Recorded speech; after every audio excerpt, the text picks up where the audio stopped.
You don't need to know that. Just understand this. This story is about the biggest mistake of my life. It was a rainy day. I was wandering through the old part of the city.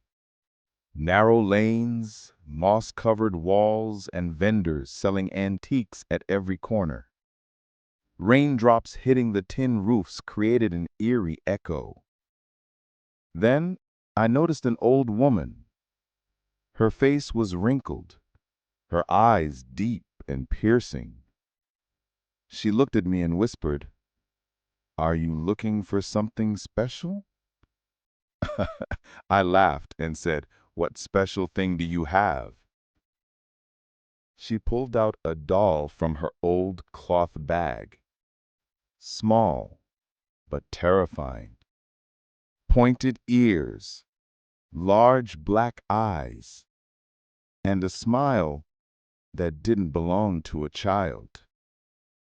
"This is Labubu, a very special doll, but keep it safe." Without thinking, I bought it. Even on my way home, that smile kept flashing in my mind. That night, I placed it in the corner of my room. But before sleeping, I felt its eyes were watching me. At 2 a.m., on the wooden floor, tock, tock, tock. I opened my eyes. The doll was no longer in the corner. Sat up on the bed. A faint yellow light filled the room, but every corner seemed hazy.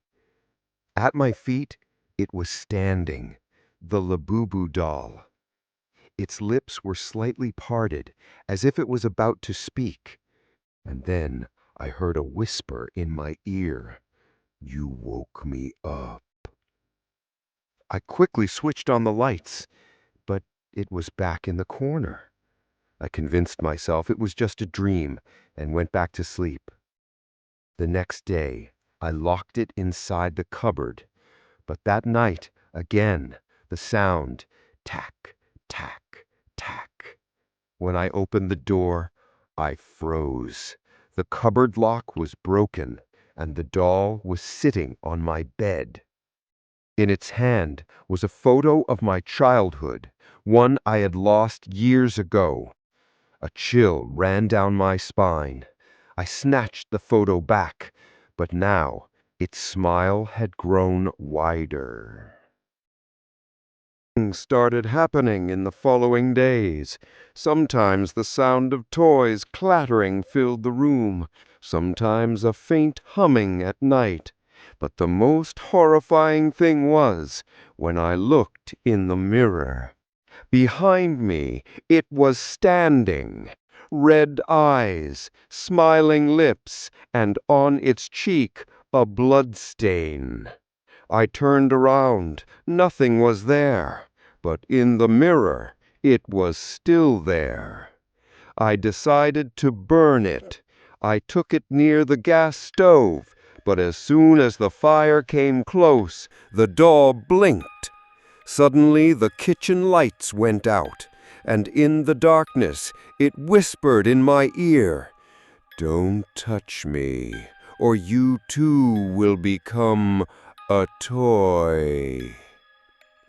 I ran back into my room, but the door slammed shut on its own. I decided to find that old woman again. The old bazaar was deserted, but in the same spot I met a man. I asked him, "There used to be an old woman here, selling dolls." He stared at me as if I had committed a grave sin. "That woman died 5 years ago. People say she trapped children's souls inside those Labubu dolls. Whoever bought the doll, their soul got imprisoned in it." The ground slipped from beneath my feet. I rushed back home, but the door was half open. Inside was darkness, and in the middle of the room, the Labubu doll. In its lap, my photo, and beside it, a brand new little toy with a face just like mine. The Labubu doll out of the window with all my strength. It landed on the wet street in the heavy rain, its face sinking into the mud. I took a deep breath of relief, but then, behind me, the same tap, tap, tap. I slowly turned my head. She was standing right in front of me, but this time there was no smile on her face, only two hollow dark pits where her eyes should have been. Her lips moved slowly. Now the game will end, and you will stay with me forever. Suddenly all the lights in the room went out. In the darkness, icy, freezing fingers wrapped tightly around my neck. I tried to scream, but only a broken, rasping sound escaped my throat. The walls of the room began to shrink, the ceiling lowered, and the floor turned sticky. My legs were sinking into it like into some thick, black liquid. The Labubu doll was no longer a toy. She had taken human form, her body covered with stitch marks in random places, her fingertips sharp like metal claws. She leaned close to my ear and whispered, "Once you become a toy, you don't feel pain anymore. You just have to keep playing forever." Suddenly, my arms grew heavy like stone. My skin hardened. My eyes froze, and I couldn't move. When my consciousness returned, I was no longer in my room. I was sitting on a shelf behind a glass case. My hands were wooden, my face plastic, and my lips sewn shut. And in front of me stood Labubu in her human form.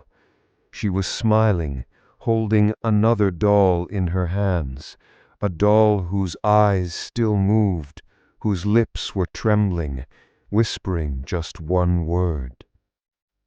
"Help."